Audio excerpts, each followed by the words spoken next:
The Quran says, you are busy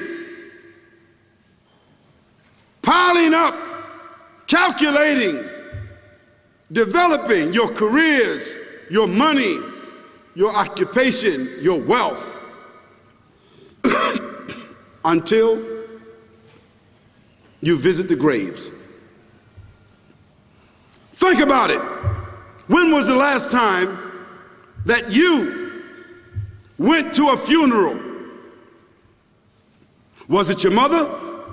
Was it your father? Was it your grandfather? Was it your uncle? Was it your cousin? Was it your friend? Was it your wife? Was it your husband?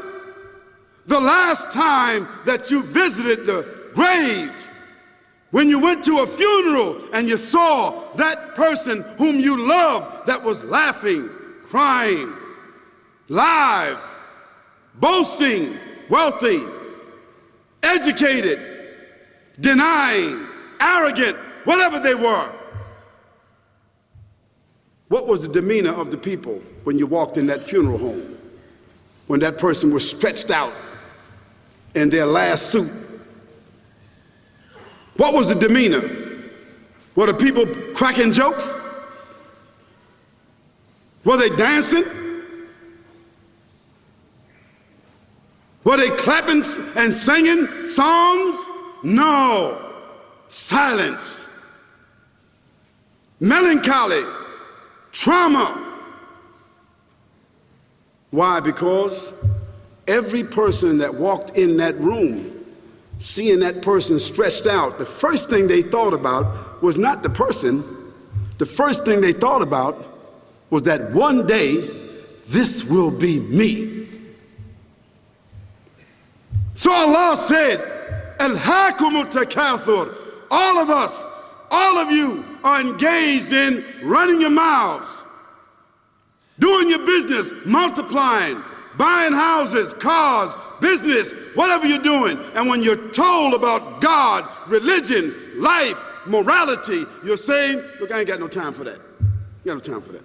I don't want to hear that. I don't even believe in God. Matter of fact, I don't even know if I'm going to die, and if I do, maybe I'm coming back again. As a matter of fact, science is so sophisticated that I think really that they're on the verge of being able to solve the whole thing of death soon. We ain't got to die. If we got enough money, we don't even have to die. See how arrogant people can be until they visit the funeral house.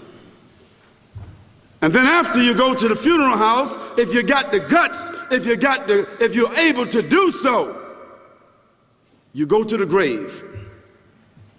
And now this is another scenario. And you say to yourself, is that it? I mean, 50, 60 years, scraping, struggling, scheming, lying, stealing, fornicating, jumping up and down, begging, working, and this is the end of it? I mean, is this what's going to happen to me? Are they going to be dropping me into a hole in the ground? A hole in the ground, the same hole that a cat digs after it defecates. Just a little deeper.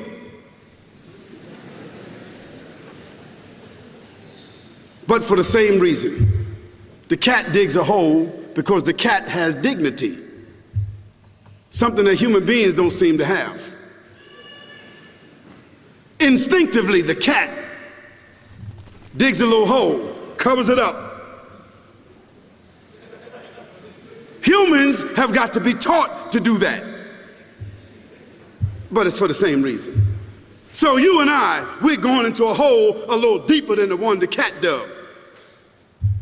And all the people that's crying, pulling out their hair, screaming, almost acting like they falling in the thing with you. They want to just jump in there with you. Not really though, you know, it's all an act. Because ain't nobody really gonna jump in there and stay in there. They don't love you that much.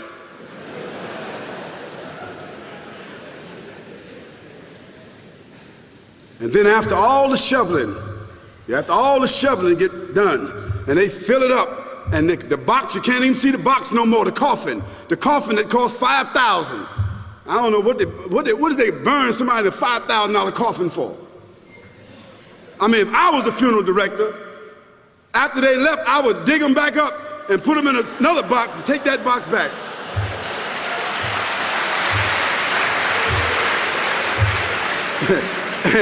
and honestly, I'm telling you, that's what they do. Yeah. So after all the money and all the drama, and they dig that hole and put you in there and cover you up, and everybody goes back to the place, go back to mama's house or daddy's house or whoever's house, and we cook some chicken or whatever it is, and we do a little dancing and drink some scotch and forget all about that person, and then we want the lawyer to come now and talk about, divvying up the spoils. So if that woman who died had a husband, somebody else gonna marry him, you know that. And that man who died, that woman, in about 6 months or a year of grieving or whatever it is, she gonna come to understand that she needs somebody else to be with, so she gonna marry somebody, so that means if his suits are still in the closet and he can fit them, who gonna wear them? So it really means that after all this time, and the people walk away from that grave, it's over. What about that person in the grave? What's happening? Because you know and I know that death is almost like sleeping. Death is like sleeping. Your body is gone. Your body is dead. Your spirit is gone, but your consciousness is there. Yes, brothers and sisters, you and I are going to know when the people put us in that box and put us in the grave, we are going to know. Your spirit is gone. You can't shout. You can't call out. You can't say, don't leave me here. But you're going to be hearing and you're going to be seeing, because that's a different kind of consciousness. But you can't move. And in that grave, this is when the real trauma is going to begin. Because there's a reason for humans to go inside the grave. If the Creator wanted to, he could have caused us to live and then disappear into the atmosphere. But he didn't. He caused us to go into another womb called the tomb. You started out in the womb of your mother, and you wind up in the womb of the earth called the tomb. From the womb to the tomb. This is the whole trip. And this is what you have to think about. That grave is going to be a place of drama and trauma. A place where you're going to be questioned before you're resurrected. And brothers and sisters, do you think that human beings that have the ability to take a piece of earth, dig it up, irrigate it, put down seeds, plant corn, whatever the case might be. The corn comes up, they harvest the corn. Then after that, what happens? They cut it down, dig it up again, put new seeds in there, and what happens after that? Comes back up again. What happens in the winter? All the leaves fall off the trees and the earth goes dead. And what happens in the springtime? The water comes, generates the earth again, germinates all over again, new grass, new leaves, new flowers, new fruits.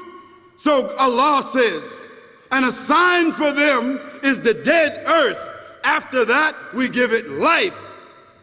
And then you eat the fruits from that. So Allah says, the one who gave you life in the beginning, is he not able to give you life all over again in order to judge you? Yes, certainly. You may want to deny it because you don't want to be judged.